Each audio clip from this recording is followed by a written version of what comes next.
option to go for, but now with the Lapu Lapu, you can kind of understand, right? You can look at the carry and can actually melt down some of the frontliners here coming in from MDH. Yeah, here's the thing, right? Looking at the composition, again, I just want to say, MDH, they can single target, they can choose their targets. I think that is a big advantage for them. So it is going to be a test of skill. If they are able to find the correct targets, then they're in a good position to win themselves the fight. When we compare to the side of Malvinas Gaming, you don't have to be too harsh on who you're targeting. As long as you can clump them together, it's going to be looking good for Malvinas Gaming. But looking at the draft, kind of a little bit towards MDH because I like this pick-off first style. We got to see though, right? Lafel America, I mean, the 10 heroes that is going to enter the Land of Dawn has been set. You like MDH better? I gotta agree. So let's just jump into the Land of Dawn. Let's dive in to the Land of Dawn once again for game number 2. Match number 2 of the day as well. A best of 1. Volatile. Both teams will try to top their groups with this one. High stakes. As again, we get into the mid lane. And so far in this tournament, we've seen kind of a mix, right? Just based on game 1. Obviously still very low data, but mid control doesn't always equal the win early on now. Yeah, right now Gunnar is establishing dominance in the jungle, forcing Frank to use the retribution early, and looking more into this composition. Dragon, he's gonna be way tankier, especially with the Vengeance. So looking at this, MDH, they really have to focus on what they're gonna do in the mid stage of the game compared to Malvinas Gaming, because I kind of feel like Malvinas Gaming, even though like they're early game centric, it's pretty good if they just want to stall it out as well. Yeah, I mean, they have to wait level 4, right? Real world manipulation, new neon blast. They need level 4 to really impact the Land of Dawn. And of course, MDH, they do need time in a sense. I mean, Jogua on that link should be more proactive, but take a look here. Already, an aggressive maneuver on towards Steve. Will this be the first blood? And need my help. Will not pop that flicker just yet. No first blood in the first minute. Yeah, you know, both teams, again, just respecting each other. Not even a flicker or just a battle spell burnt out there. You can see both teams, they're just trying to play it slow. But in the XP lane, Dragon here already doing so much early on the glue. And Joga is going to be forced to back off. Even though they kind of traded, right? The Lapu, the King, was able to clear it out, getting a bit more pressure to set up for the Turtle. So that's the question we have to start asking now. Who's going to start it up, and where is the countermeasure from the enemy team? For me, I would kind of say MDH should really try to force this out, because Gunnar as the Joe doesn't really need the level 4 to have a lot of crowd control. So I kind of feel like if they can push the pressure a little bit earlier, it would be benefiting them. MVG, if they can fight it out, then that's great as well. Yeah, good rotations already from the side of both Malvinas Gaming and MDH, but it is going to be Malvinas who starts the Turtle up. The King already popping in that Bravest Spider. No ultimate for the Spine as Nart tries to open up the map. Will be stunned up by Stephis. Nart looks for a play. Jumps in with the way to Dragon, bringing Harley back, and that's going to be Numnam Blast as well. Comes the wave popped into the back, but it's going to be the Numnam Blast connecting on the 3 members. It's still Joga who finds the Retribution. Goes on to Steffe. It's a 2-for-1. Joga now still in the midst of it all. Dragon dealing so much with the split. Nart knocking him up, getting out with the shot through as the King jumps in. Prince Fran is low. Joga's low too. They're just going at it. And it is going to be MDH who wins it in the end. A slam in the end as well to smack Joga in the face to get a trade back. A good setup from Nart initially. Targeted the Eve, gets it, and he gets taken down early, which means MDH can force a little bit more fight. But MVG managed to find some compensation, taking down a member, and let's see. It's a reset for both, but MDH is still in the lead. Yeah, like I like that both teams are playing towards their own advantages, right? Because MDH tried to secure the mid laner first, picking it off first is very good. But we definitely see the power when it comes to MVG just by having this glue. Like, oh my god, like even the lane's like, please don't run away. I haven't been meta for so long. Let's fight. Dude, you can see the glue practically just carried that team fight, yeah. right? He was 1v3 and he didn't even have the vengeance for the fight. So Oh my imagine with the vengeance how much of a threat the glue is. What do you do against this man? This is not your jungle, this is my jungle. God, this My name is guy- Dragon. I'm the jungle for this one.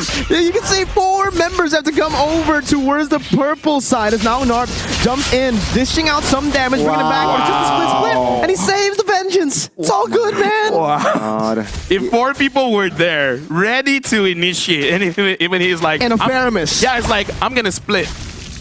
This glue, man, in this update is again a very prio hero. Let's see though, MVG, can they extract this hero? Because actually, MDH, their rotations aren't bad, right? No. Let's see, the second turtle, who will get it? We'll see, right? It is towards the bottom side, and as you can see right now, both teams are still trying to play around that mid control. But we're going to take a look at Joga right now, as he's actually able to dodge away from Prince Francis' taunt. Nart making a mistake there, going to be dodged away from. Need my help. Or even with a Shadow Stampede.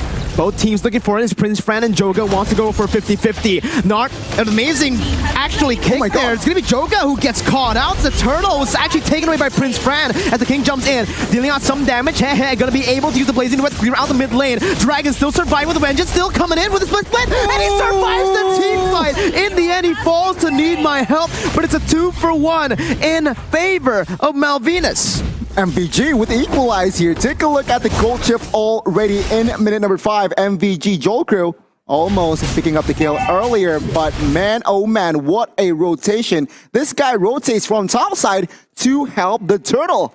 Fell. I gotta say, man, I kind of feel like we just gotta focus on the EXP laners, man, because the King as well as Dragon, they're asserting dominance, and MDH, this does show Need My Help on this Faramis is a very good counter towards the glue, because he had a lot of HP, but now is trying to run away. Oh man, not having the sprint, jumps back to the battle mirror image just for Joel Crew to pick up that kill, and now it's really shaping up to be the game that we expected, with Malvinas controlling the early game.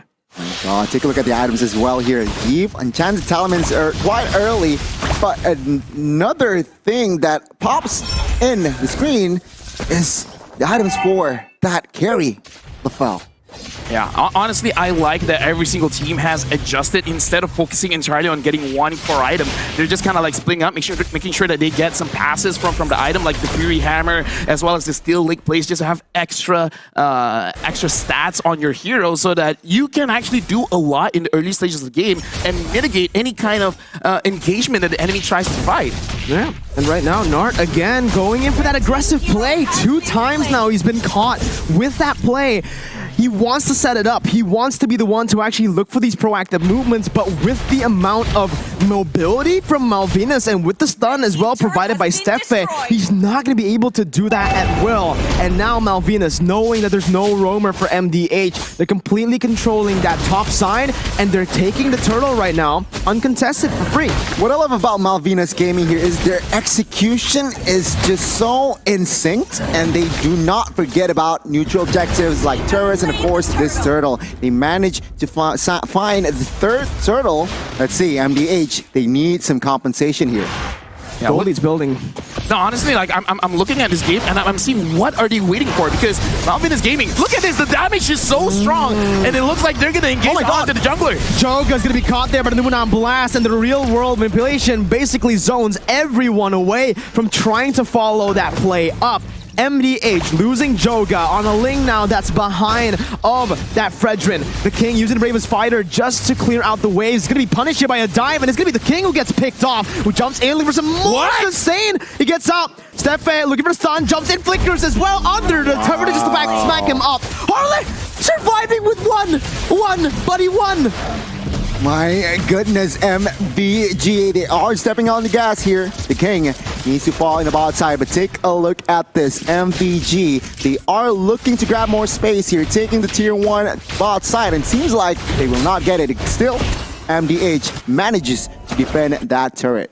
Right now, MVG, they're just solidifying every single lane for themselves because MDH, it looks like they're kind of getting picked off one by one because Gunnar tries to get information, but because the carry is there, you're going to get popped so fast. And I kind of feel like this is creating such a big problem for the side of MDH because the glue is more tankier than the roamer. And when it comes to Joel Crew on this carry, he really doesn't care who's in front of him. So right now, MVG, they're getting their win condition. The king goes in, but he didn't catch anyone. Nart going to be able to find a way to drag it onto Sephet. That's just the roamer. That's going to be the back line targeted by Prince Fan. Oh, they're now, real roam ablation on top of the Faramis ult, as that's going to be the blazing duet popped in as well. Harley caught low. Joel Crew still free hitting with a full HP bar. He's still actually going to be able to push MDH back, but it's MDH who finds the pick. Man, I can see why Carry has been such a prior today. Remember, the first game, Carry was also picked up by Blacklist, and now another team fight is brewing up here, Mirko. No, it's not a team fight when there's Dragon, right? It's just, hey, he walks he's wherever harassing. he wants. He's harassing the members of MDH. But again, the first Lord is up now. It's very, very critical situation, especially for MDH. Nart looking for the play, gets Prince Fran right there, but there's no follow-up, as that's the real-world inflation that actually locks them down. Need my help with no cult altar. Gonna be gunned down. That's the damage coming through, and is gonna fall for the second time in this game to Joel Crew, who's absolutely massive right now. MDH, how do they contest for the turtle or the Lord now? Honestly, I kind of feel like they gotta slow things down a little bit because they've been, okay, even in the fight where they're all clumped up together, somehow MVG forces MDH to go left and right, never together. So far, we've seen MVG controlling the movement of MVH. You guys have to split up, and when they do split up, it's usually the damage dealers all alone, making it so that they're very vulnerable to any kind of damage coming in from MVG. So right now, MVG, they're telling MDH, you go left, you go right. I'm shot calling for you. I mean, you're right, MDH, they need to pick their battles here. They do not want to get driven by the side of MVG. MVG now, with the Lord push, has established a 3,000 gold lead. But take a look at this, another purple invade perhaps. Nart again in the midst of it all, gonna be actually melted down there. That's Joel Crew dealing so much. The call altar just to save him as Joga gets out. Doesn't get the purple buff, however. It's still Prince Fran who wins out that retry battle, and it is getting from bad to worse from MDH, with Malvinas completely controlling the map and even claiming MDH's jungle. Yeah, right now, honestly, man, I gotta say, this is just the second game of the day, but we can see the strength of Carry as well as Blue. MVG, they're sticking to their guns. They're actually trying to get one of the turrets here, but it looks like a very good defense coming in from MDH, but no, never mind. The King got caught, and the King is taking so much damage, but he still survives. What is that damage, my guy? Oh my goodness, Joel Crew is an absolute monster on the carry right now. You can see here MDH already executing the split push potential that they have, because take a look at the items, take a look at the gold here. Carry 8,000 gold. No golden staff yet. No golden staff no yet. golden staff yet. So this is crazy. Explain. Okay, here's the thing, right?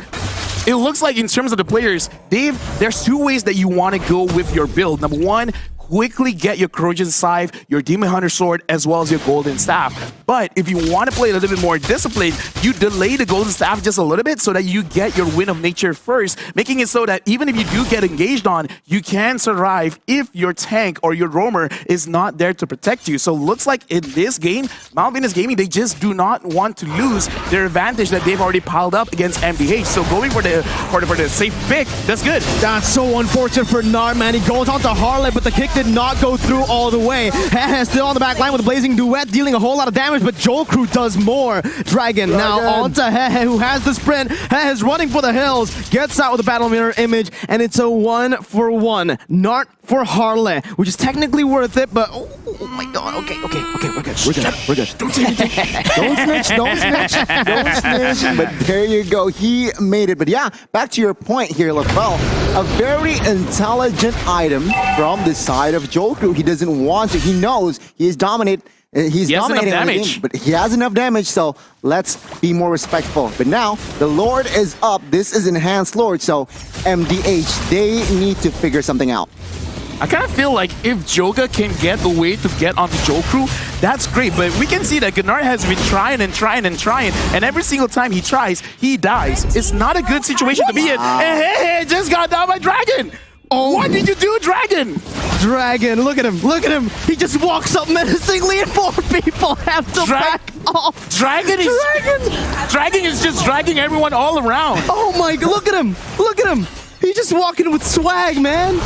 He looks like he doesn't care. He doesn't care. He dragged him from the mid lane all the way back to the base. He doesn't care, man. He doesn't care. It's a good mindset to be in when you don't have to care. This is why you ban glue. I feel like in this match and this current tournament, if you're the first pick, you should prior glue, and if you're the second pick, you just ban that glue out. Let's see here, the offense and defense for both teams seems like MVG. With this goal established already, they might take 2 base turrets if they're lucky. If MDH screws up, let's see.